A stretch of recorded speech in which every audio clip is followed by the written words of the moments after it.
but we usually keep it in a basket in my house, so we can use it for other things. Yes. I don't know, but I think a long while. Oh, this question, Oga. The question is too big. Leather can take, to me, maybe 1 year. It will decompose within a year. Like a month. I don't know. Like a month. My God, I'm sure it takes long, because I think those are the things that you usually see that last a very long time inside all of the refuse dump and all those things. Most times when you go to pack stuff from a refuse dump, some other things might have decomposed over time, but of course the plastic bags would just be there sticking out. So I'm sure it takes a long time. I have no idea. I guess for my little age, or for my little staying in this earth, I've never come across that one. Plastic bag, it don't decay easily. I've never seen it. Well,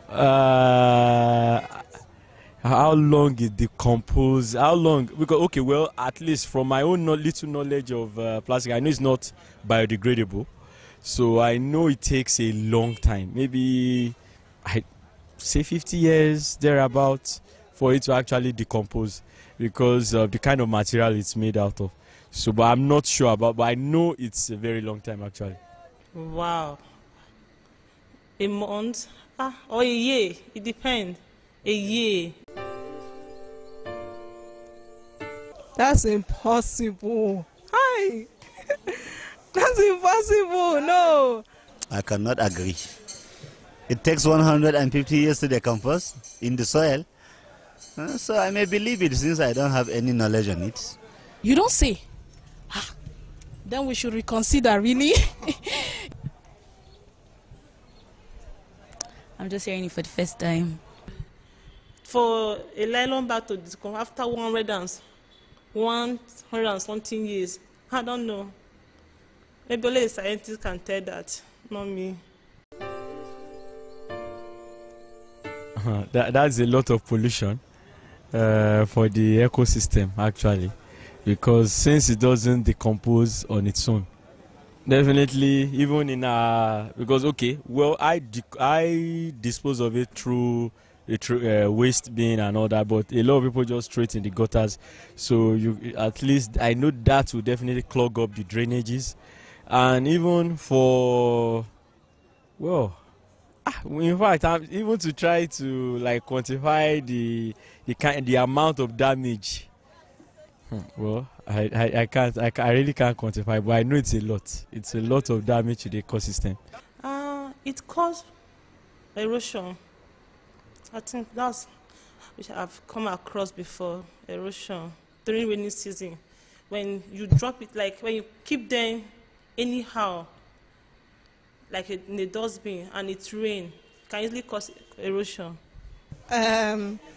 Well, I'm not really sure of like exact effects, but I shall know that every single thing in this world has its side effects. It has, even this microphone might have its own side effects. So I'm not really sure, but I'm very sure it does. It has side effects. Plastic bag? No, I don't think so. It's not possible, honestly. No. No, I can't. I don't know how it's going to look like, but I don't think I can stay without that plastic bag. Because if I did not, then my client, they will insult me there now, shoe. They will cost my life. So I don't think I can stay without using plastic bag. That's true.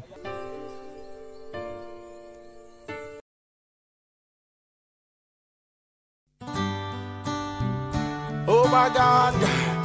Oh. Election is when we elect our leaders who represent us, and election is my right as a citizen of this country.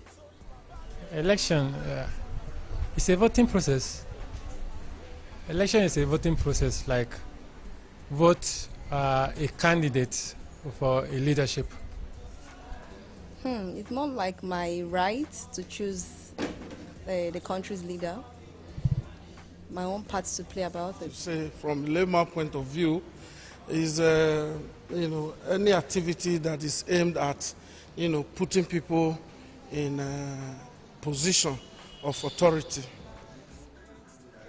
It's a platform, an avenue for people to elect those or get into offices, those that they want to represent them.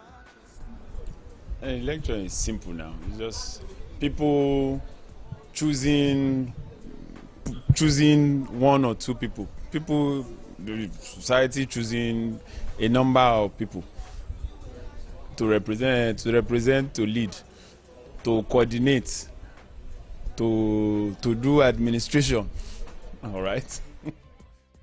Now you want my trust once more.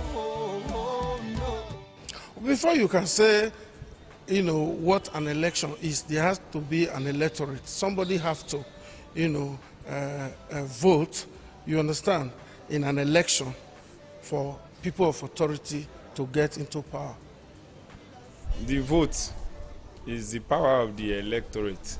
All right. So the people brings their power to the table during an election. That's what it is. I think it's more like us having a say of who goes there to represent us, of who we talk to, that will guide us aright, and give us the benefit of that. Oh, let me not use the word a past one. Or give us the benefit that what we need is what we're going to get.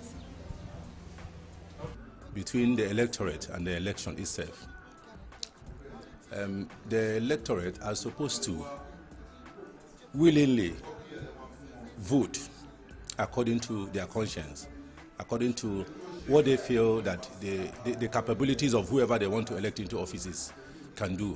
The electorate, they have the power to elect their leaders because this is a democratic setting, and you know what the meaning of democracy is? Democracy is government of the people, for the people, and by the people. So it is our right as the electorate to elect our leaders.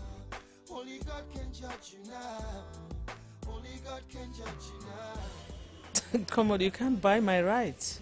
It is my right as a citizen, and you can't buy it with money. No amount of money can buy it. So because by the time you sell your right to vote, you're selling your birthright. That's the way I see it. I think that is laughable. I don't think you need to pay to get my vote, but rather you need to earn my vote. My vote is free. I mean, I don't have to collect anything from you to vote for you. If you tell me what you are going to do, and I am okay, and I believe that voting you, will mean realizing such aims and objectives, then I will cast my vote for you. I don't need to take money to vote for you. That's a lot of money.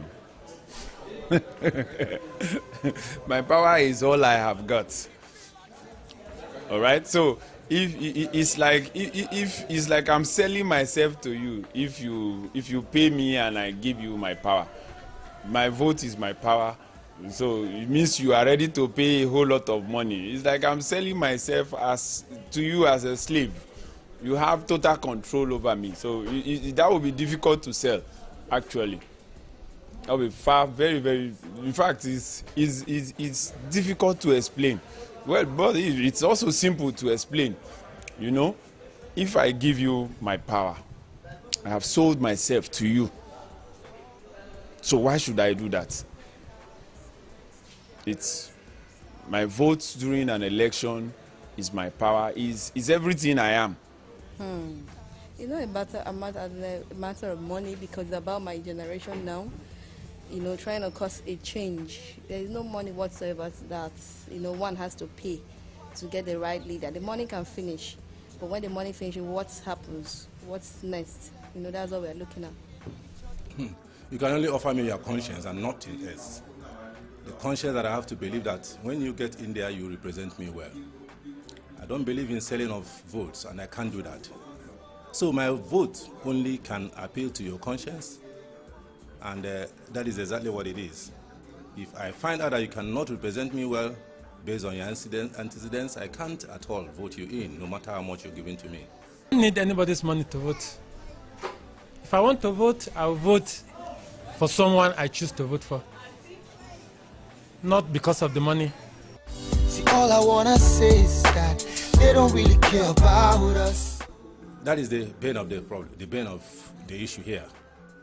Collecting money and then selling your votes. You're selling a whole generation of yours. Very wrong. So people should vote according to their conscience. No matter how much they're giving you, let them go with their money. Vote according to your conscience. And when the person comes in, he will know definitely that he did not spend any money. He has come to do work for you. And he will definitely do the work. But when he buys your vote, what do you expect him to do? Definitely nothing. If I come to you and I buy votes from you, you don't expect me to do anything for you. So if they should have any expectation on the incoming administration, they should, from this very moment, begin to reorientate themselves, begin to understand that once they say their votes, they don't have any moral justification again to ask for the amenities that these people are supposed to come in to provide for them. They should know that, when you sell your vote, you shouldn't hold your leaders accountable for anything. Because at the end of the day, when they buy you, you are electing the wrong leaders. And it will in turn rub off on what will benefit our citizens of this country. Because what we're suffering from in this country is as a result of politicians buying our right to vote them in. That is what we're suffering from. So it should be discouraged. It should be discouraged. If you look at the lifestyle of people who sells their vote, they are in complete penury, living in squalor. They have no hope. Leadership that continues to gives out money to buy people's vote in an election will continue to exploit the people. They would continue to refuse to do what they should do. They would continue to keep back developmental projects that is supposed to empower the people and continue to use them as piecemeals during election. The common understanding is that once you sell your vote, it's like you said your future and you said the future of the unborn. Because one, if you sell your vote, the person who bought your vote from you bought it, with a price and his personal money. And he will have to do business to recoup his money. And by the time he's recouping his money, you will be the one to suffer. Okay, you look at the children, you look at yourself. Are you really in the right place? Is the country in the right position? Can we compete with other countries out there? When you collect the money now and it finishes, what's happened next? So I think with that right frame of mind, people tend to think twice before they collect money, because at the end of the day, the money finishes, but the person is still there for the 4 years. So you shouldn't allow politicians buy you over. That is what we are suffering from as citizens, because we elect the wrong people. So at the end of the day, they're not accountable to us. By the time they buy you, definitely they will recoup their money. So as a result, you will not enjoy any form of amenities. What they are supposed to do for us, of course they cannot do it for us, because they are like investors. You invest money, you want to recoup it. So you can't hold them responsible for anything. Why you keep on deceiving the people, my brother, my sister? When you get politicians that want to come into power by crook or by any means. One thing is them having doubts, them not having the consciousness of producing results. When you won't produce results, you tend to pay for something. When they pay them off, they feel they can do anything there because you are being bought over, so you don't have authority anymore. Of course, they are businessmen. That is what they are. Businessmen coming to sell, coming to buy. So when they come to you, tell them that you are not selling. They will definitely come. They don't have any other thing. They don't have nothing whatsoever to offer the country except that money that they have, with which they will come to buy your vote. And when they enter there, they don't do anything for you. Why don't we work together so the future will be brighter? Money politics is the worst type of politics you can experience or have anywhere in the world. So our challenge is actually coming to the place of realization, of understanding what you are, what you carry, and who you are. If we can get to that place easily, then all of this would not even come up. People should begin to, realize that once these people are voted in on the basis of having bought your vote, I'm telling you, they will not do anything for you. as a nation, we should know that those who are buying votes, in the first instance, do not mean well for the country. And if it is possible, the whole country should revolt against them. Once you see anybody, soliciting to buy your vote, that should be enough reason to reject that person or that political party, as the case may be. If you vote for money, at the end of the day, the person will be doing anyhow in the power, and you have the right to say anything. The value of my vote is enormous. It's about the change I want in my country. It's about a whole lot of things, the generation at large. We're talking about what we want to see, the change we want to see in our country. Look at the Western country out there. We are not just closed. The education is down, everything is not working, so we need something to work in this country. My voter's card has power because it is my right. It is my right, and nobody can buy it. I dedicate this one to all of the shady politicians. Wake up, promise and fail, and they make the people live in harsh conditions. Yeah. This is a road. Our road. The road used to be good. Now, the road is not so good. Come on for road now. We tried to manage the road like that.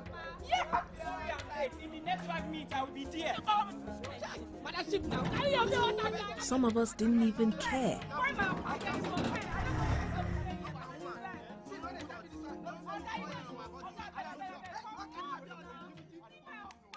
But there are other options.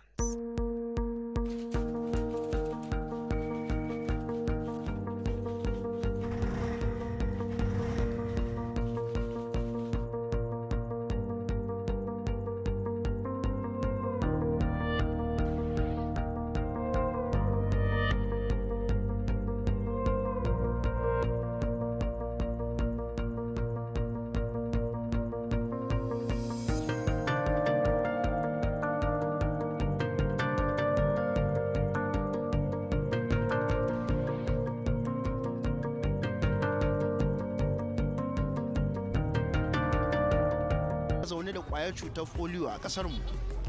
Wasu sun san digon rigakafin polio, wato digo biyu da ake bada na baki. Wasu kuma ba su san da haka ba. Wasu suna tunanin wannan digo guda biyu sau daya kawai ya wadatar. Shin digo biyu ya wadatar? Bari mu bincika. Yaya aiki? Lafiya kalau.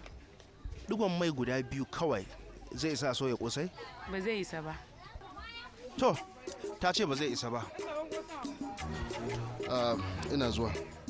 Na gode. Shin za ki amfani da digon nono guda biyu kawai ki dama fura? A'a, ba zai yiwu ba gaskiya. Saboda nonon ne yake taimakawa wurin dama furan. Na gode.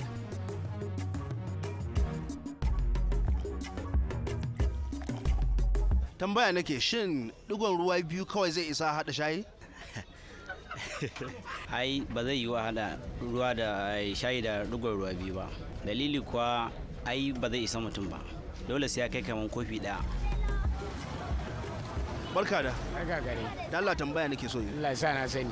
Shin digon man fetur guda biyu, digon man fetur guda biyu zai isa ya sa wannan mashin aiki? A'a, ba zai sa shi aiki ba gaskiya. Dalili fa? Saboda ai bai wadace shi ba.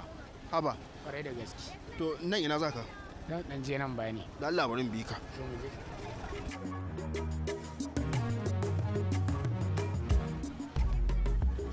Allah bai na wani. Lafiya lau. Kwayan gishiri biyu kadai. Shin zai isa ya sa naman nan daɗi? A gaskiya ba zai isa ya sa naman nan daɗi ba. Sai an ɗan sa gishirin da yawa tukuna, sannan a haɗa, sannan ya garwaye naman har ya yi daɗi. Na gode. Kuma yadda muka je, digo biyu kawai bai sa ya wadatar da wani abu mai ma'ana ba. Haka ma digon rigakafin polio, dole ne yaro ko yarinya su samu digo biyu akai-akai na rigakafin polio.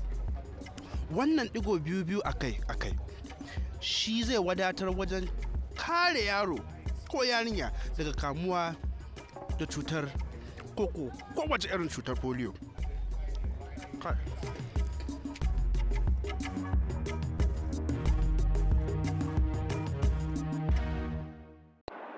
A classico, I tell you, like 3 points is clear.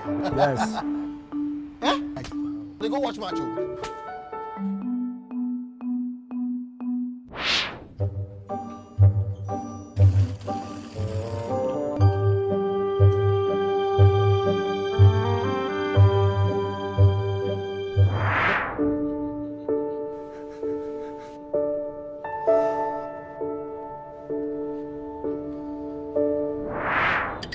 Okay, what do you want me to do about it?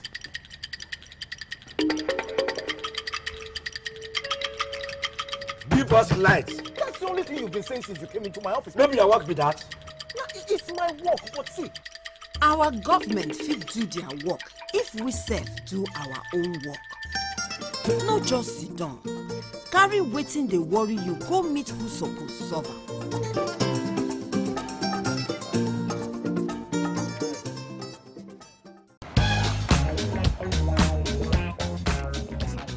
Disco music is so... What's that word, Seth? Raz? Raz! Hang on, let me check for something. Oh. I've got some classics. Tupac. Mozart. Very Raz. What about Vanilla Ice? Also Raz. Look, guy, I need something fresh for this journey. Something to keep me alert and focused. Or else this is a solo assignment. Cool down, What's this? PVC? Wait, give me that. Come. How on earth did it get there? Guy, relax now. It's not like it's of any use. Look, yes, the elections are over, but we need to keep the flames alive by playing an active part in making our voices heard. Elections don't finish, but the time to close mouth never reach. Make we get involved, because now when we participate, Naija go better. What about the original soundtrack for the movie Pretty Woman?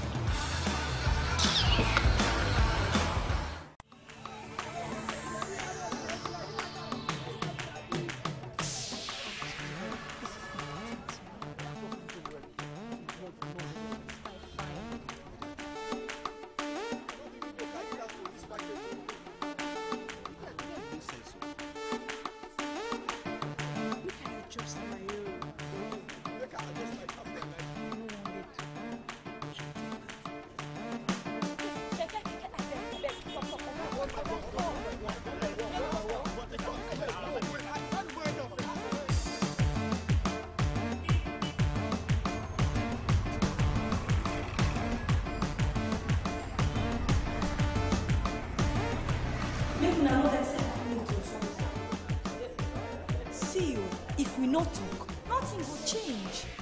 See, don't look government, inna the rain again. Start or join group to solve problems for your community.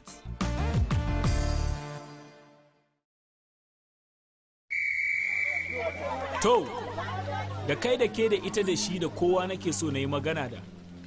Me ke faruwa? Kana son karuwa ga ka zaune bakin rijiya amma kana jin ishin ruwa? Gangan jikin siyasa. In ta dangwala ka dangwala na dangwala. Ina amfanin ana yi ba da kai ba? A turancin Najeriya to an gaya maka. No sit down look. Kana sit down kana looking komai na ƙara lalacewa? Ina ka ga daman ƙorafi? Da masu jini a jika ake yi, watan matasa. Kwankwasa a buɗa ki shige, da go ka shaki iska ko kalime, da ƙyar ka sha yafi da ƙyar aka kama ka. No sit down look. Matasa ke siyasa. Yin rajista, karɓi katin zaɓe, yana da amfani ƙwarai kwa. No sit down look. No sit down look. No sit down look. Make una no sit down look oh. A popular saying in Nigeria goes that at the time a cockerel matures, it begins to crow to tell the world the time of day.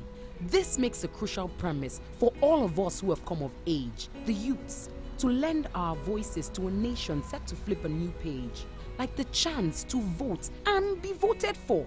whether being a youth, a woman, or a person with disability, and to do this in unity. And to anyone who hasn't been confident enough to exercise these rights, I beg, step out of the dark and come into the light. I mean, you're participating in the electoral process is significant.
Hello, thanks for joining us today on People's Television.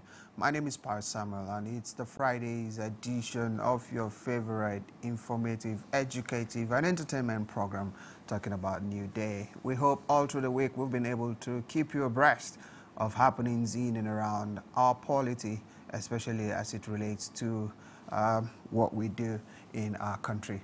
I won't be doing the Friday version all by myself. I have my colleague with me, Daniel Ogwesa, who together will be looking at very salient issues, and God willing, we might be having a guest, in the course of the program, and then we'll hit the phone lines open where you also, come in with your contribution.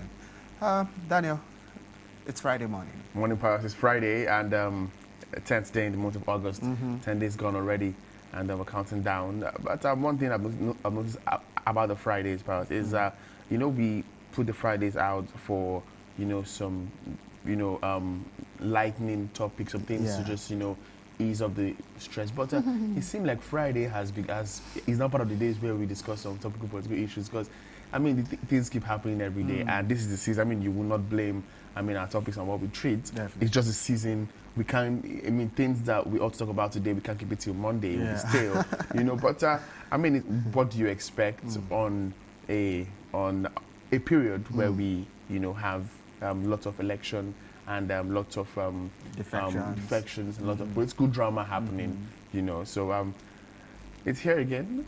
We still have to talk about a couple of things, but it's Friday. Yeah, it's Friday. You know, sometimes we decide to make it lighter, but you know, like you rightly said, the season would determine the topic, and the topic would determine the contribution. The contribution would determine the ginger. You know, exactly. We saw some of our callers yesterday where that were very hot. You know, based on the topic we reeled out yesterday. But today will be a very different one. But before we get to that point, you know, there are a lot of things happening as far as Nigeria is concerned and the polity. The blame game continues. You know, it started sometime in 2015 and 2019 down the line, 2018 down the line. We're still seeing the back and forth thing. You know, the APC has come out to say that the Senate President is not fit to hold or occupy, that office. And the Senate President, replied and said, I'm not going to descend so low into the gutter, with all of you. Sometimes you look back and say, what exactly is really playing out? You know, it's a cause for worry, because we cannot have two people who were, supposedly sharing same ideology, same political party and everything, campaign together, and now that's war. I mean, and if it seems like the war further deepened with the incident that happened at the National Assembly when the men of the DSS, barricaded the entrance, it's like the war deepens because there have been accusations and counter-accusations, and there have been pressure and counter-pressure, But one thing is sure, there is a constitution. It's a good thing that the Senate, that the APC have tilted not to saying you have to resign by law. They are saying you have to resign on moral grounds. And I mean, it's a man's choice to have morality or not, But if it was the law, I'm sure they would have gone to court, But as it stands now, it is it is not about the law now. They've tilted to moral grounds. And I mean, many would say they would have told Tambuwal this in 2014 as well, that he would have resigned on moral grounds. I don't think PDP put so much pressure on him like this when he defected as well. So these are things that we would always see happen. Their politicians, they would always keep making the headlines and keep ensuring that they, push out that word and everything. But let's see how all that pans out. The House reconvenes on Tuesday, a full House of Representatives, and we know that Tuesday will make the headlines. Definitely. We sure know Tuesday will make the headlines. That's very true, Daniel. And either we like it or not, the political space is being preoccupied by political drama, here and there. Just a couple of days ago, the National Assembly was under siege. And yesterday, we're also told that the police chief, talking about Ibrahim Idris, submitted a report over the National Assembly siege by the DSS to the acting president, Yemi Osinbajo. But the question on the lips of Nigerians is the fact that what happened to the siege in Benue State? Where is the report? Exactly. These are things that we should also look at.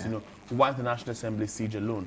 We had a couple of sieges. We had the siege on Saraki's house and his deputy. We had the siege in Benue State, that the police was there for weeks until they finally, left. What happened there? So it's not just about the National Assembly. A state assembly also face a threat of democracy, and it's not just enough to come and say you want to accept the report. There are other reports we also expect from you. Why are you being so proactive in this particular one? Why not assemble all of the reports and send to the presidency? And let's see the acting president take a very strong action, because at the point it was the policemen that laid siege on the state assembly.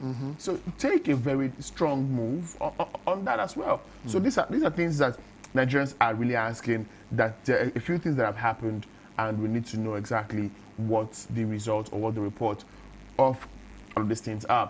But notwithstanding, before this report was submitted, or before all of these reports from the police came out, there have been accusations and counter-accusations as regards those involved, those suspected to be involved. You know, some quarters are blaming the Senate president for his involvement in the blockade. And I'm asking, I mean, the Senate president did not appoint the DG of DSS. We all know that the DG of DSS has a personal relationship, a family tie with the president, and so that is one. And also he's an appointee, and also he is supposed to be a loyalist, and we don't know why all of this happened.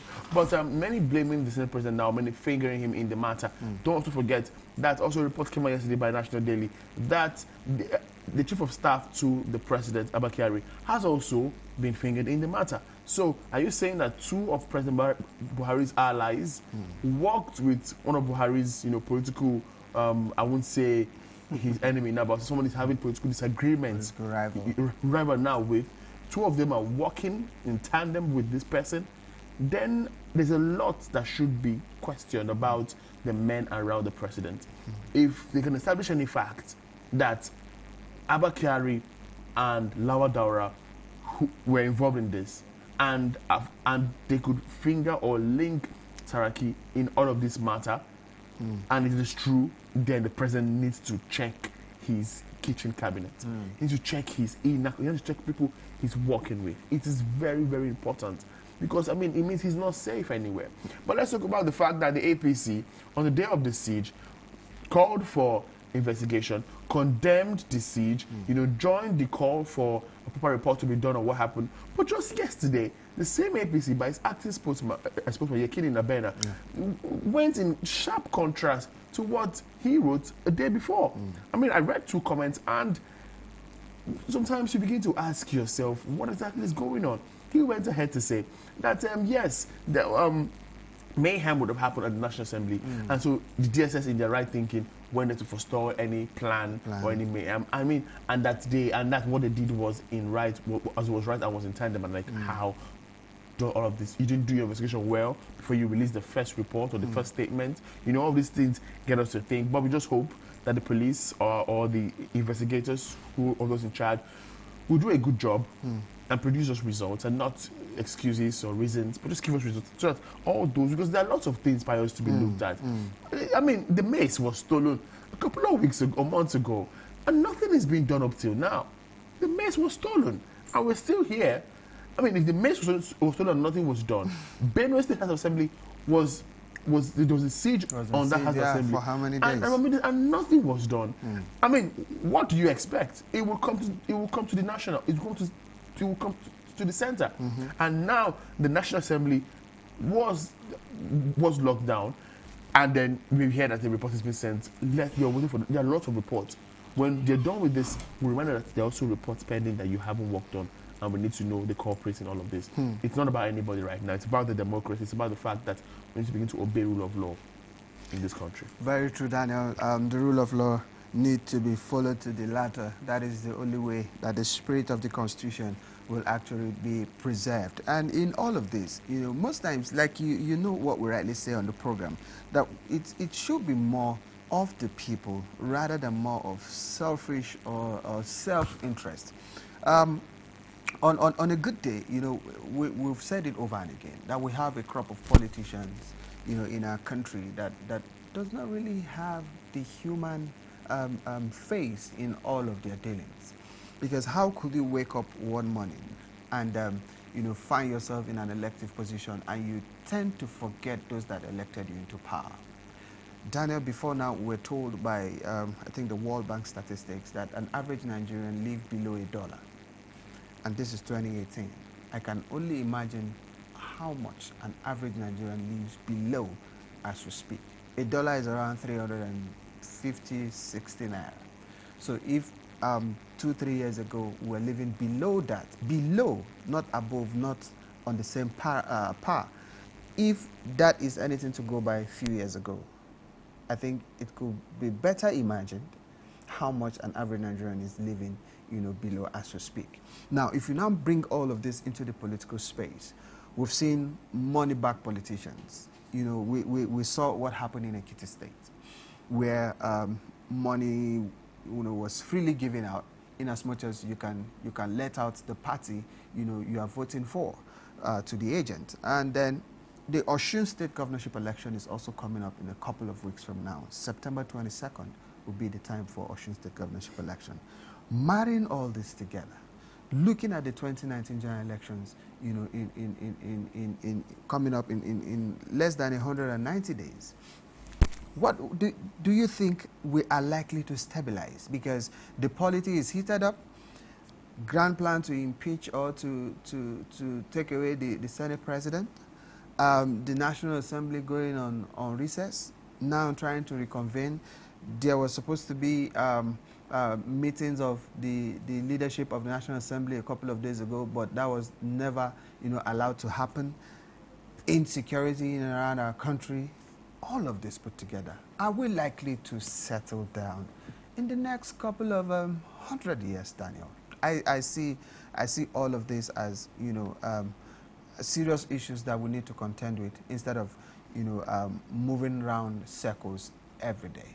Like I've said, Pius, until we embark on a political revolution with our voters card, that's the arms we can carry, that's the guns we have, that's, you know, the bombs, the you know, whatever we have, that's our weapon.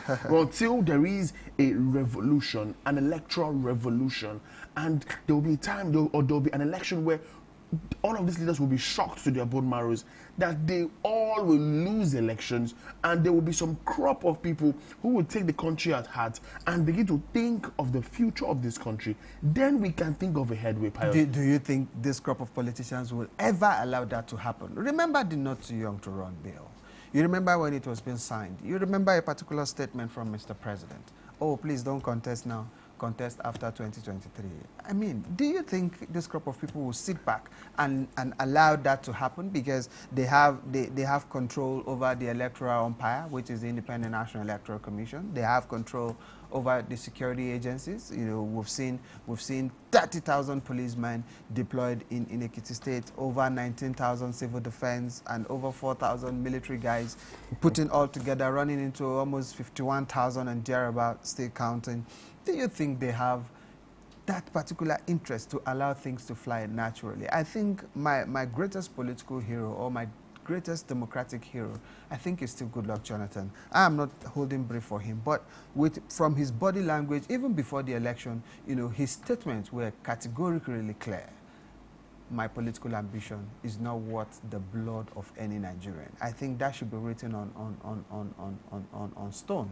You know, but if all of this is anything to go by, I see a crop of politicians that might not, you know, ready, they might not be willing to let down the mantle of leadership for younger Nigerians. What's your take? That is where we would see a revolution that cut across every race and every culture and every tribe and every religion now. You know, because one thing is sure, yes, these guys have the money, they have the wherewithal financially to upturn anything or to, you know, change anything to their favor. One thing is also sure, if we as a people stand up and say we are tired of this, we do not want this. Don't forget that the 2015 elections was an aspect of a revolution that we saw. In as much as many people are saying, oh, this is not the kind of change we planned for, this is not what we saw, or this is not what we wanted to see. But Nigerians came together in one voice to go for an election. There was no petition after the election. There was no tribunal on the presidential election. And it's something that we have to commend. Now, we'll come to a time where we would use our voters card and we'll vote and we'll tell these guys, keep your money, pocket it, feed yourself, feed your family with it. We want a better life. Because if that does not happen, then we are set for a problem. Then it means that your children and your grandchildren will come and meet this kind of system. They would grow to meet this system. And trust me, they would discuss about this system. They would only wish that, you know, this generation, our generation, got it right. They only wish that their fathers did the right thing, because they also would wish that their own children will not see this kind of thing. And it will continue like this, because we cannot rule out the fact that there is still corruption going on. There is still bloodletting going on. There is still monies thrown about. There's still monies that are unaccounted for, Pius. I mean, why should all of these things be happening? One thing you must know again is that our laws are weak. Our laws have a way of aiding corruption. Our laws have a way of, there are ways you twist the laws and you walk out to the court freely. How can we have a law where a man that has looted up to 6 billion or 7 billion is given a bail of 750,000 naira? I mean, that is less than 10% of that particular money. Less than 10%. How can that happen? 750,000. I mean, you can do 1 or 2 controls and get 7. That is so, and it is the law actually. Yeah, but Daniel, don't forget in quick succession that the fact still remains that you are presumed to be innocent until you have been convicted by a competent court of law. So you can be charged for corruption to the tune of 100 billion naira.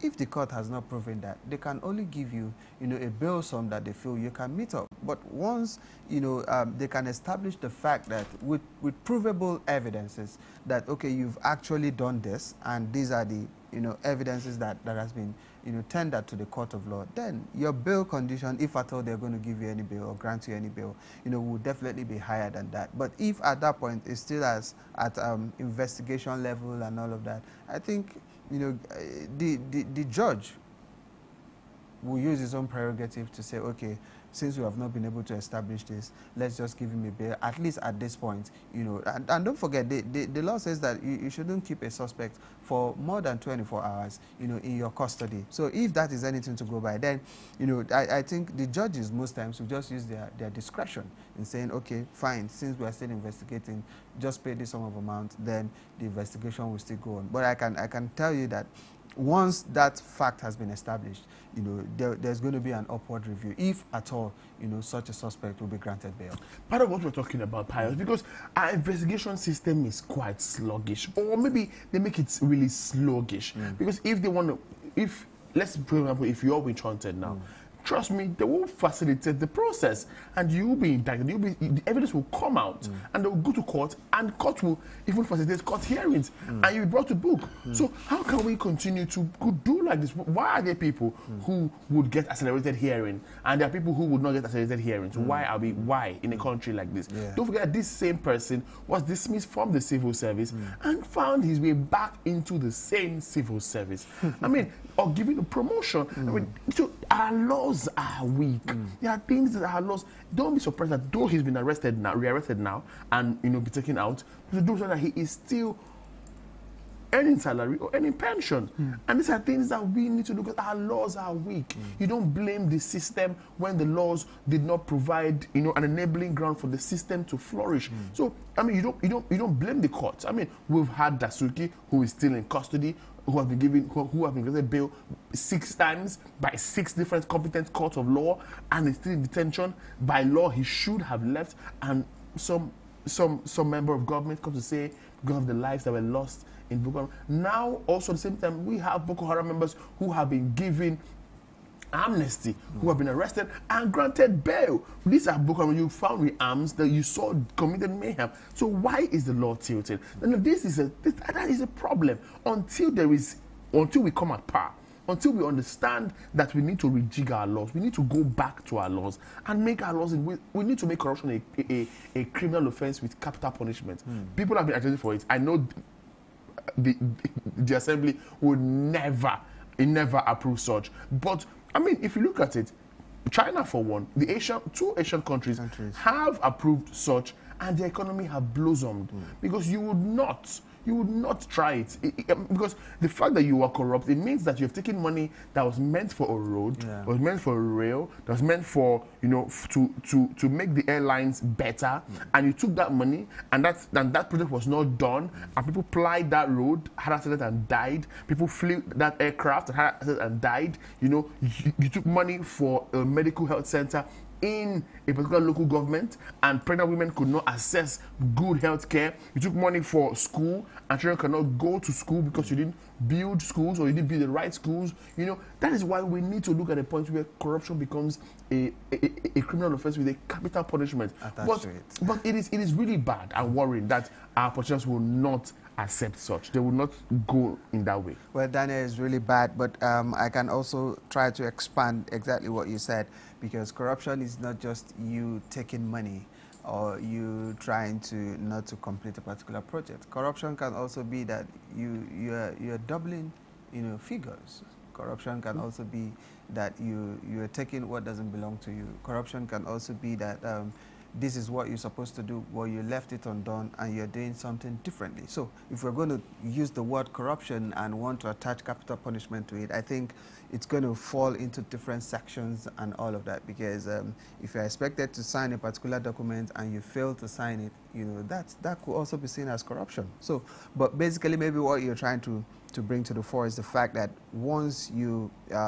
try to divert state resources or federal resources, that should come with capital punishment. Otherwise, there are also some petty, corruptions here and there. Either we like it or not. Giving and taking of bribe is corruption. Yes. At the lowest ebb that you can think of, if I give you 5 naira because I am soliciting for a favor today, that's corruption. We've seen there are instances where contractors will go out there and before they bid for their contract, they had already settled. Those who will man, the stand and say, okay, you've win, you've lost. They've already done some kind of background settlement. It is a norm. That is corruption. So if we talk about corruption, we will start talking it from today and maybe not end till tomorrow.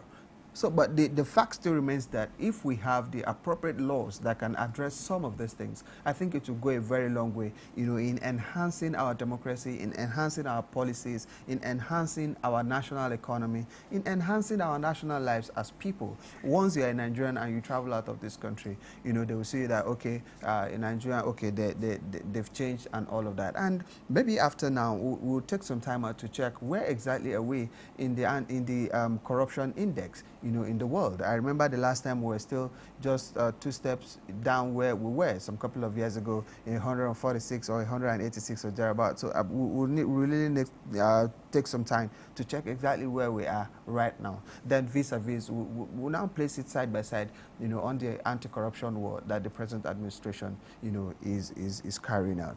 All right, let's take a very short break, and when we come back, we'll hit the phone lines open, and then we'll have our contributions from our viewing public. So don't go anywhere. It's time for you to talk to us.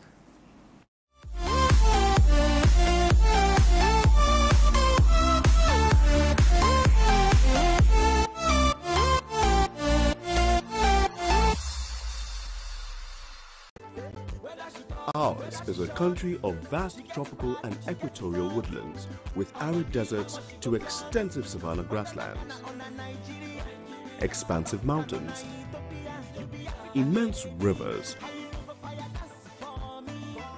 numerous waterfalls, and mystical forests. Nigeria has it all. It is a place of rhythm, of dance, of music, of festivals, of tradition and culture, of spectacular color, of glamour, and a country of 200 million smiles.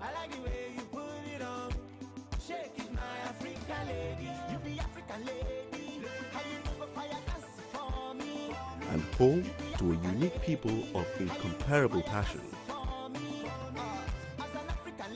A country blessed with breathtaking landscapes,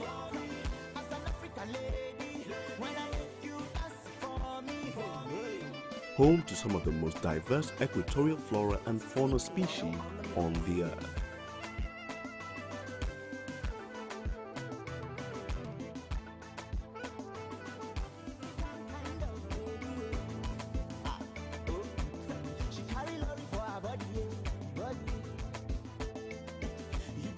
Nigeria is the undisputed welcoming heart of Africa.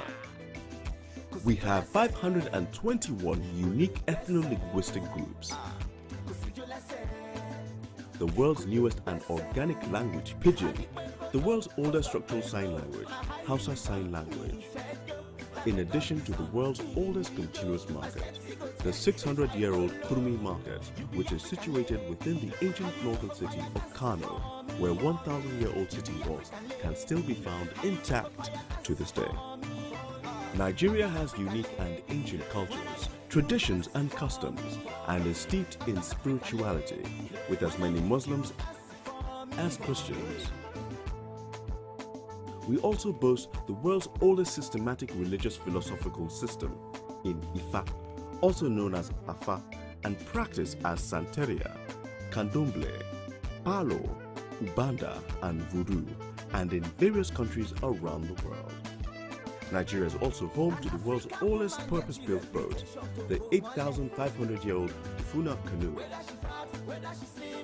Nigeria is the home of African sports, both ancient and modern, and has always been the beating heart of African football, which has gifted the world with some of the most dynamic and creative football players of all time. Gifted the world with music and artists such as the late Fela Kuti, King Sunny Ade, Seal, and many international performing artists, including Dame Shirley Bassey and Shadi Adu. Our country has also gifted the world with giants of African literature and poetry. Nigeria is a country on the move, a country of hard-working people and industrious and creative people. Our film industry, known as Nollywood, produces more movies in one day than Hollywood produces in 2 weeks, and is the place of thousands of stars and of millions of wonderfully welcoming, warm people. We are a country of kings, of queens, businessmen, and businesswomen. A place of vast, sprawling game parks, a country where African traditions have always been first. A country of drums, of colors, culture, of festivals, of music, of rhythm, and art. This is Nigeria. There is simply nothing quite like it.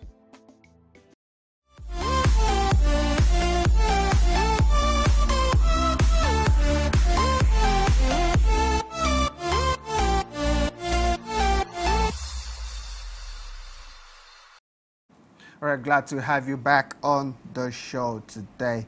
Don't forget, it's still New Day, and wherever you're watching us from, Katsina, Kano, Jos, Maiduguri, Adamawa, Gombe, Bauchi, Lagos, Port Harcourt, wherever you're watching us from, across the globe, 86 countries of the world, we say we are reaching you live from the seat of power in Abuja. All right, the phone lines will be open now for you to contribute, and what we are looking at today is the declaration of the APC saying that Senate President Bukola Saraki is unfit to occupy that office. Do you agree? Senate President is unfit to occupy that office. Senate President is unfit to occupy that office. That's coming from the APC.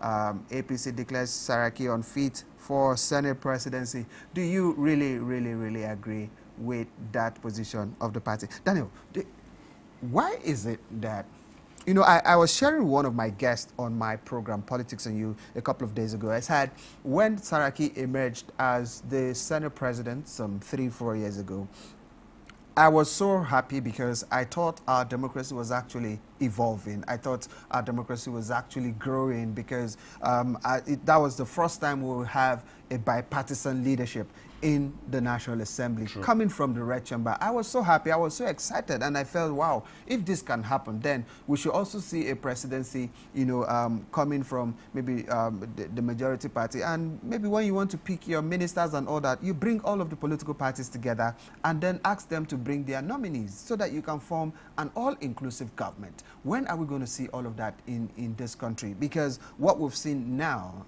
is in sharp contrast of what, you know, we're likely to see maybe in the next couple of 100 years. Pius, until we begin to work on our minds, until we begin to know that irrespective of your political party or your political affiliation or whatever you think politically, you need to think of Nigeria first. You need to begin to understand that it has to be about this country and not about your political party or about your personal interest. And I mean, we saw something like that play out during Yar'Adua's time. When we had a government of national unity, we saw it play out during Obasanjo's time too. We had a government of national unity. And all of these things have played out. And, it's time that we begin to, look at people or look at our democracy in a very matured way, or hope to get it to that matured state. Now, how would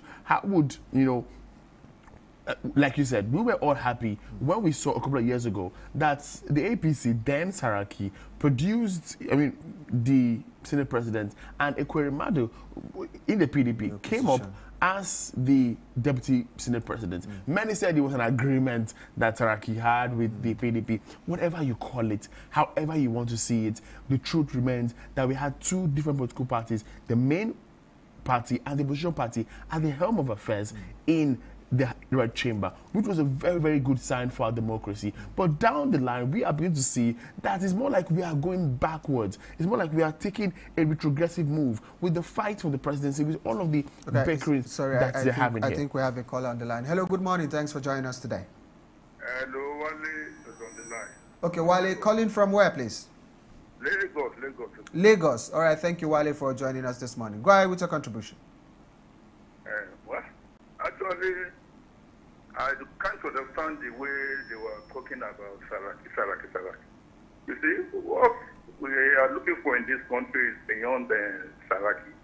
You understand what I'm talking about? APC is just concentrating on how to develop Nigeria instead of talking about Saraki.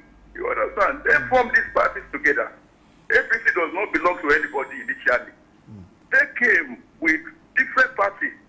Yeah, you understand? From then, if a reasonable person should look at it, they will know that they don't have solid foundation. You understand what I'm talking about? That? You understand? So they should forget about Saraki. Let them concentrate about how to develop Nigeria, because Nigerians are losing hope in APC. This guy is not taking. We've not, seen so many things in it. So they should forget about talking about Saraki. Saraki is an individual. That is my contribution. All right, Wale, before you go, but do you think he is unfit to occupy that office of the Senate President? It's not. It is not easy. I'm telling you. You understand? They have to follow the Constitution. What does the rule the Constitution understand? Saraki can only be removed with 2/3. You understand what I'm talking about? So they should forget about him and continue with how to develop Nigeria. That is my contribution. Thank you very much, Wale, for stopping by all the way from Lagos State.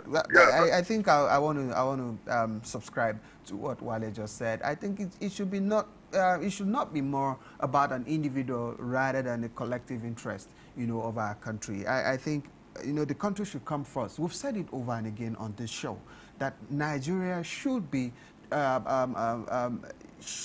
placed above personal interest. We've said it over and again, and that's why we also question the fact that some of our politicians don't really have ideologies. All they have is selfish interest. We've said that over again on the show. And that is what we keep saying. Until we have politicians that have ideologies, that are looking at the country first, Nigeria first, we would still be rolling around this whole circle of what we're going through right now. It's about interest.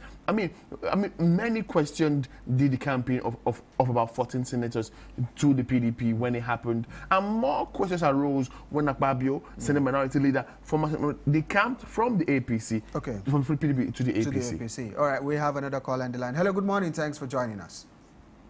Good morning. Yeah, what's your name and where are you calling us from? I'm Mohamed Sani from Gombe. All right, Mohamed from Gombe. Thank you for joining us. Please go ahead with your contribution. Is, you see, this thing is about, it's just like having a wife and she decides that she doesn't want to stay with you. Understand? The love is no longer there, so you cannot be sure of anything in the house. You understand? Yeah. And with the power of the Senate President, there are a lot of policies that will definitely affect the government performance. You understand what I'm saying? Yes.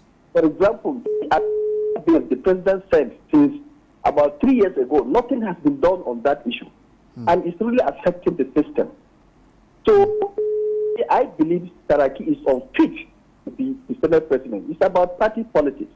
He has decided to change the party through which he ascended the position of the Senate president. Why should he continue being there since he has decided not to be with the husband that brought him?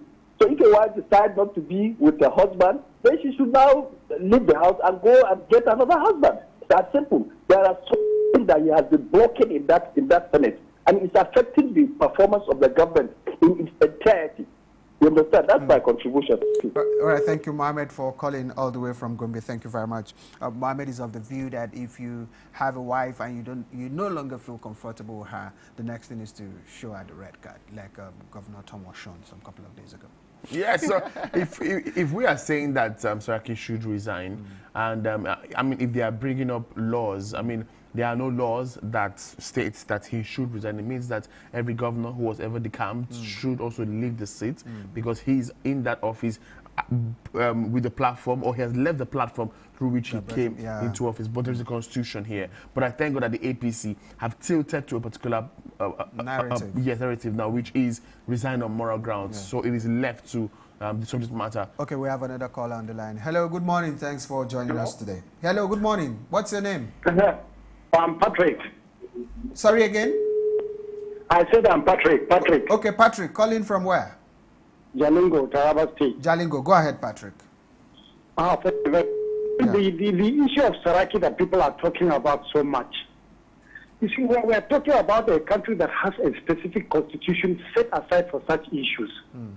The issue of saying Saraki is married or married does not arise. What we're saying is that are there constitutional things guiding Saraki whether he's supposed to be a Senate president after decamping or not? And if these things are in place, then why should we be just talking? Let us allow the constitution to take its own course. 1, 2, the fear that I as a Nigerian have is this. APC saying they are fighting corruption in this country. Try to catch all the thieves in the country, including themselves. But the fear is this. Nigerians will never forgive them if there is a derailment of party during their reign. Why am I saying these things? In fact, a lot of Nigerians are beginning to think as if it is only a government of witch hunting.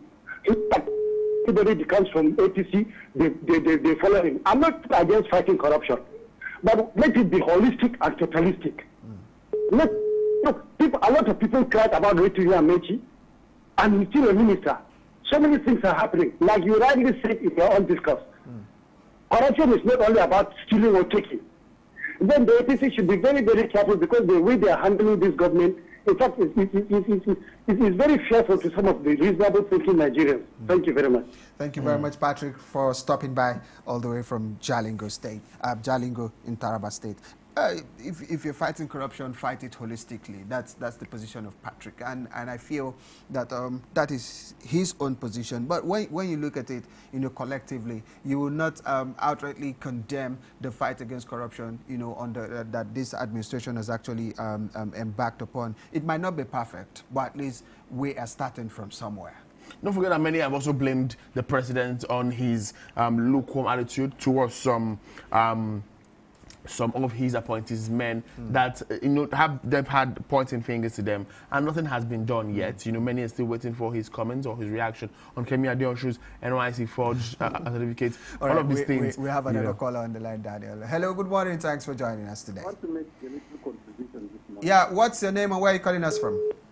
My name is Alaji Shehu Kadiri, calling from Adamawa. From Adamawa. Go ahead, Alaji. Okay. I want to make about what people are saying in this country. We are witnessing so many things in this country. We have seen Abacha era, the way Al-Mustafa handles the country. Is now the EFC chairman doing in this country. He shouldn't forget Al-Mustafa didn't end it well the way he wants. He humiliated people. They went and froze the account of those states. Can you tell me this state they belong to the money of the state belong to the governor? We have been seeing a lot of things now.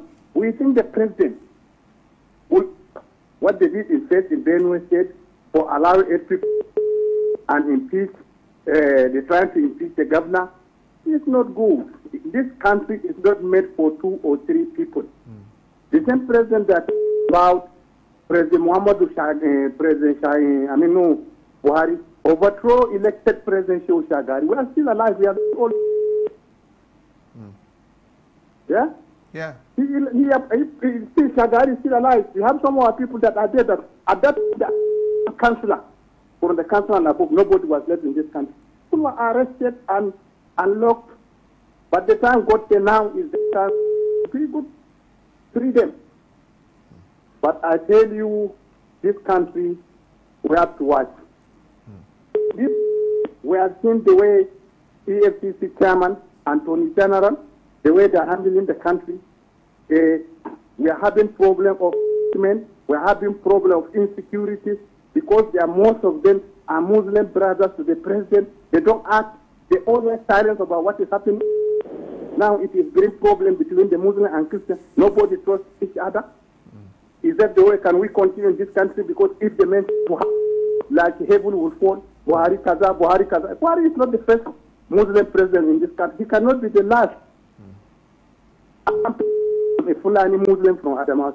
But what we are seeing is different from what is happening in this country. Thank you very much, We have so many Muslims rule this country, but a few people in the government. Thank you very much for stopping by today. I think Kadri is of the view that it doesn't matter where you come from. He's coming from the angle of national unity. It doesn't matter the religion you practice. It doesn't matter where you come from. The most important thing is that there is a national unity, and we've said it over and again on the show that there won't be a Nigerian president without a Nigeria. Very true. And he made mention of the fact, okay, we have another caller on the line. Hello, good morning. Thanks for joining us today. Hello. Yeah, hello, good morning, sir. Yeah, good morning. Is that Yeah. SMB? Yeah, that's SMB, sir. All right. Beautiful morning. to you. SMB from Lagos. Please go ahead with your contribution. Alhamdulillah, everything is all right, sir. Yeah. Let me go straight to the point, sir. All right. Let us look into the constitutional, the Constitution of the Federal Republic of Nigeria, Section 50, subsection 1 to 2, made mention how to go about the election, the process of the principal officers of the National Assembly. Yeah, and that's number one. Yeah. Secondly, we need to understand that all these members, these senators, they were not elected from their constituencies as principal officers of the National Assembly. They were members of the National Assembly. That's number two. Then, if that should be the case, I strongly believe it's a tradition of the House to go about who to nominate as their leader. And that if that should be the case, we shouldn't invite politics into all of our affairs. But this is pure politics. I call on the National Assembly to sit down and then politicize the issue the way it should. So that we can be able to forward. The election is around the corner. The budget is there, nothing about, there was no any development in the INEC budget. So if we keep on moving this way, believe in me, we're not going to get it right. So I strongly believe this is the pure party. Everybody has his fundamental human right to participate in any party platform he feels it suits his own ambition. So the best way forward, let them go back to the chamber and then reconcile themselves, go about it. It's a matter of who to be the leader. We can't keep on going this way. Obviously, this is pure politics, and that is the beauty of democracy. This is what I call democracy in practice. Let them go back to the chamber and do the right thing. It's a matter of nomination. It's not in line of the Constitution of the Federal Republic of Nigeria that Party A or Party B must be the leader of the House of Assembly. It was their tradition. Remember, sometimes back, there were issues that a new member of any political party will not take a GC committee. And this is one of their implications that we are facing right now. So please, let them do the right thing. The majority lead. Simple as ABCD. I remain SMB from Lagos. Thank you, SMB. Thank you very much. Firing all the way from Lagos on all you. cylinders, I can tell you.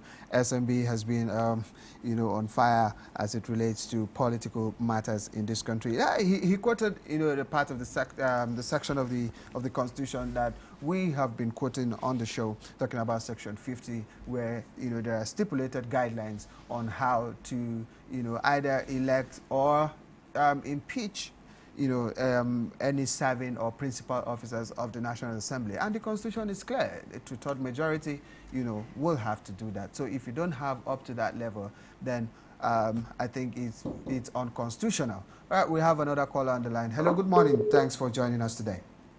Good morning. Yeah. Stephen from Kogi State. All right, Stephen from Kogi State. Please go ahead. Yes. These politicians, they are just playing with our life in this country. The problem is the executive should focus on their primary assignment.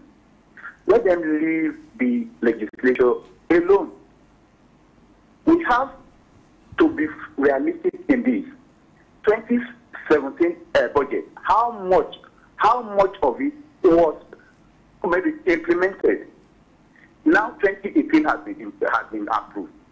Now they are shouting about a budget for INEC of 240-something billion. For which election? What are we doing with all such money? We will appropriate money and then to implement will be a problem. Implementation of policies in this country is a problem. So let the executive finish their assignment and forget about the legislature. If the executive do send any bill to the assembly and they refuse, then the Nigerians should want to the executive trying to manipulate things for the country. No politician in Nigeria today keeps the position there. Even starting from the president. What are we talking about? Thank you. All right, thank you, Stephen, for stopping by Thank you very much. all the way from Kogi State. He said no politician is fit, even the president. Well, that's your own position as far as this country is concerned. But the truth of the matter still remains that the Constitution is clear on who takes what, on who emerges what in the National Assembly. I think that section of the Constitution has made it clear, and for me, I think that should be the greatest document, in the land. All that the Constitution has stipulated, if strictly adhered to, we won't be having all of this back and forth like we rightly said earlier on the show. We have another caller on the line. Hello, good morning. Thanks for joining us. Good morning. Yeah, good morning. What's your name? Where are you calling us from, please? This is Pastor Williams from Lagos. From Lagos. Williams, good morning. Please go ahead with your contribution. Yes, elections are the door. Very soon, campaign and all that. So politicians are up in their game. And we citizens, we have a lot to talk and discuss. Yeah. You see, the more we talk and the more we discuss, is the more happy. And while we are talking and discussion, governance is brought down. Nothing is going on. Everybody is struggling to come back, either in the Senate or in the House or in the governorship. So all I want to say is that the electorate should go obtain their voters' card. The buck is at our table. We are the one that can choose next year who will properly govern this country. Every one of us. Because I'm always surprised when INEC releases the number of collected electoral and electoral cards. I encourage the Nigerians to collect their gifts. And hello, Williams. Are you still there? Hello, Williams. Okay, I think we lost him there. Please, Williams, you can always get back to us and all of that. William is coming from a different angle, where he is of the opinion that, each time there are issues like this, the citizens will always talk, but the politicians will always go back to re-strategize on how to get re-elected. It still boils down, Daniel, to the fact that there are no politicians with ideology, or we have an intrinsically minute number of politicians with ideologies. We have another caller on the line. Hello, good morning. Thanks for joining us today. Hello, good morning. Hello, good morning. Yeah, good morning. Isma. Good morning, Mr. Mike. Yeah, good morning. How was your night? We're fine, Mr. Mike. Pious. Pious. Yeah. Yeah, and Daniel. Yeah. Yeah. How is Kasina today? Kasina is fine. This your affairs it seems it's like a mixture of culture and modernity. You and You know, yesterday was World Indigenous Day, so we're trying to extend it to Friday. Yeah, I saw your program. Yes. You tried, but I shall fail woefully. Anyway, going straight to the topic you are discussing today, I think for anybody to say Saraki is unfit, I think it's mockery, because Saraki has chaired the leadership at the Senate for the last 3.5 years now. And those that are agitating that he should step aside, I think they want to see a rubber stamp. They want us to have a rubber stamp National Assembly. We're too advanced in such a way that we not have a National Assembly that is just a mere rubber stamp. Saraki has done well. He steered the ship of the Senate effectively and efficiently, as far as I'm concerned. And has declared that he is not insisting that he must be the Senate President. If he is or 2/3 of the members of the Senate voted him out, he is okay. What he did is contented. So I don't think if there's any need for anybody to shout or to subject Senate President Bukola Saraki to ridicule, because himself he declared that if he is voted out by the 2/3 of the members, he is okay. And then you see the issue of fight against corruption. As far as I'm concerned, what we are seeing today is not fight against corruption, but recovery of looted funds. Because corruption is taking place in this country. A serious corruption is taking place in this country, but nothing is being done. But we are seeing the recovery of looted funds. That's what we are witnessing in this country. So if this administration wants to fight corruption, I think it should be holistic. Whether you are on power or you are in government or you are not in government, we should see a fight against corruption that will touch all these segments. But what we are witnessing today is witch hunt. We agree there is a recovery of looted funds, agreed. But what is happening to those people that are in authority today? Are we saying that there is no corruption today? Even the disposition of the president, and of course, disregard to the rule of law, they are the worst corruption on this planet. They are the worst corruption. They are the worst corruption. Somebody is handling governance without respect to the rule of law. You are seeing him and you assume, or rather you pretend as if nothing is happening. It's corruption. It is corruption. So we should know what we are saying, we should know what we are doing, and we should respect this country. Nigeria is too advanced, and we should not forget that the international community is watching us with keen interest. This democracy is not something that we should toy with. Thank you very much. Isma, before you go, I want to take you up on something different. I know the acting president was in Katsina yesterday with some APC faithfuls, to grace the rally for the by-election that is coming up, I think on Saturday or so. Now, can you just give us a first-hand information on the way everything went yesterday? I know you are my colleague, and then you want to give us a first-hand information. Yes, the president landed in Katsina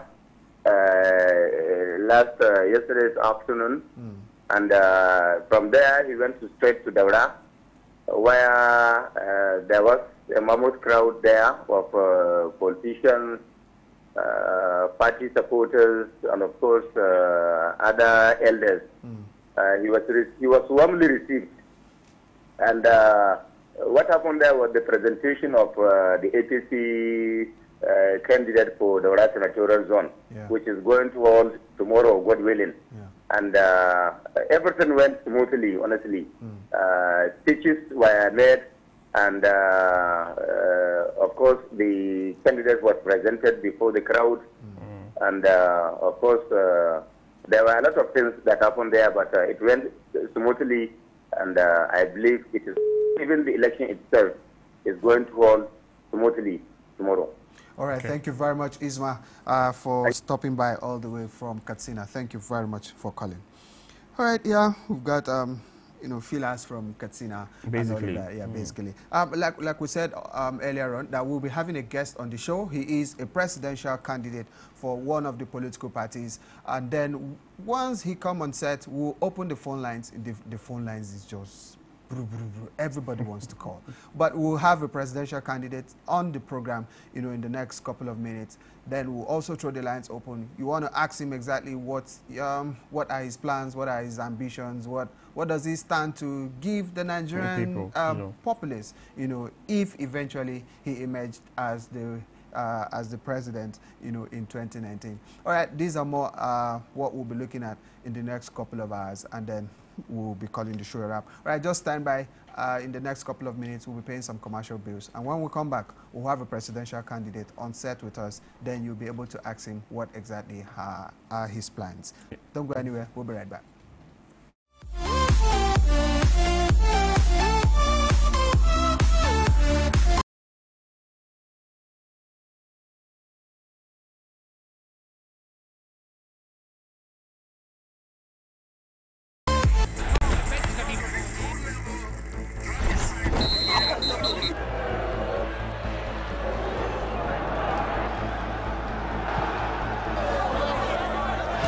Breaking news.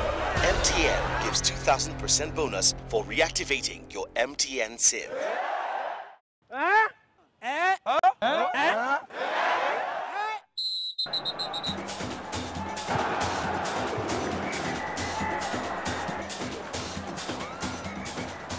That's right.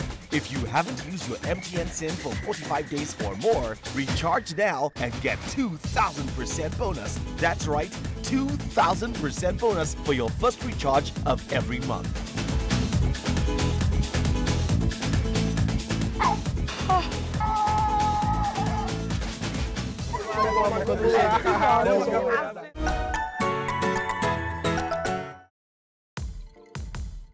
And here we go then. Great atmosphere and the allure and glamour of this international champions cup. Rashford inside the area, Rashford scores! Well, he tucked home by Marquinhos, Chiellini has scored. Pastore in the box, and Musti! Iwobi, yes, Arsenal level it. Shot from distance, oh what a goal! An absolute doozy.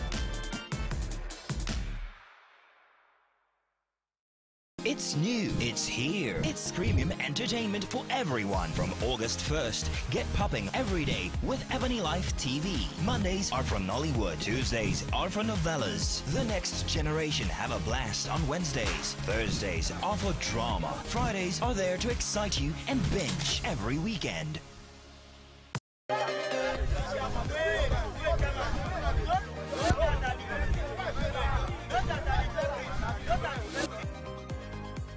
It's a step in the right direction, and which is something the DSS man has been taking a lot of decisions that people have been wondering if the president was behind it. So he made, by the sacking of the DSS DG, they've now shown that most of things have been happening.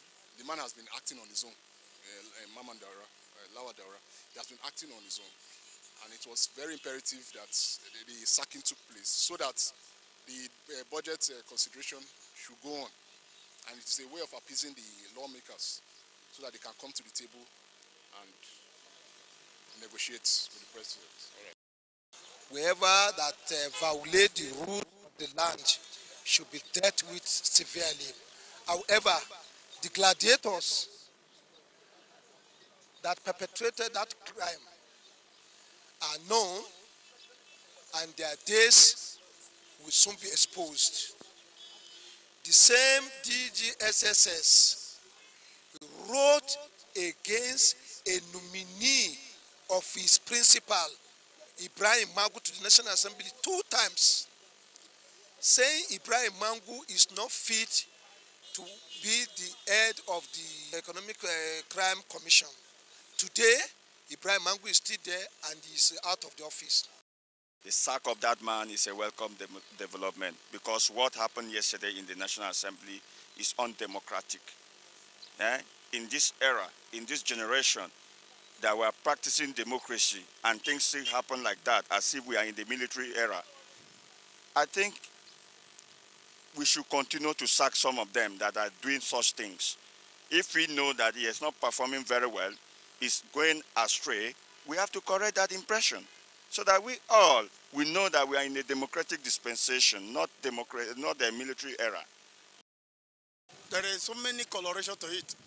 A lot of people said that they want to unseat the Senate president, that a lot of money will pass on by the APC people trying to undermine the democracy by laying siege in the National Assembly.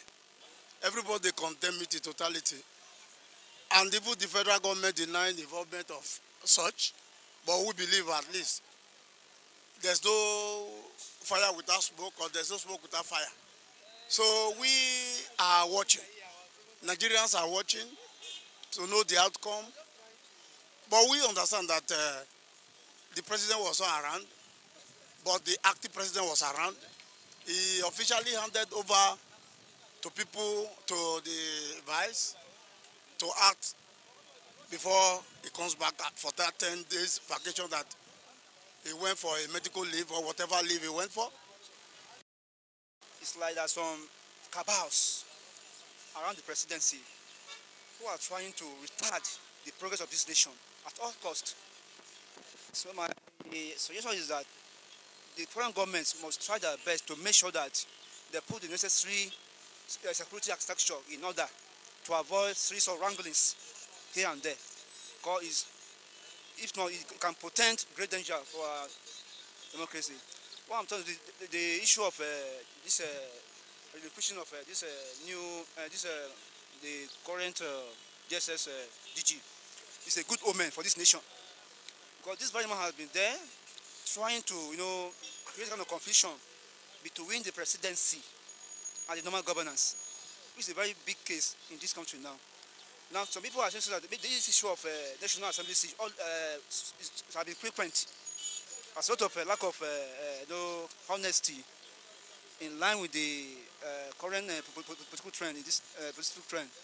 What I'm trying to tell you now is that the issue of the sack of the man is a very welcome development for us. So we pray for the incumbent now, acting president now, James Banjo, to continue to give us the blessing of this division of democracy through this. This government, they killed what is a legislative power. They bring it down and match it very well. My question that if Buhari can disappoint this country, who is the next person? We have the thing that can take these masses to live a better life. But the leaders are holding the thing on their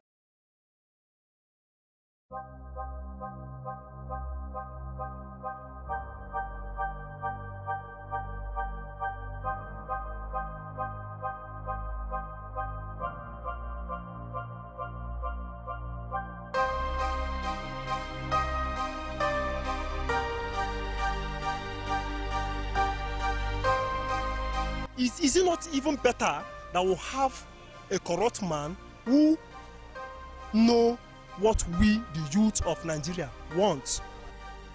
Trump, as you are saying, Trump is corrupt. Now he's the best president so far. Look at the economy of USA. When the government, you understand, is afraid of the citizen, there is liberty, love, development, but in a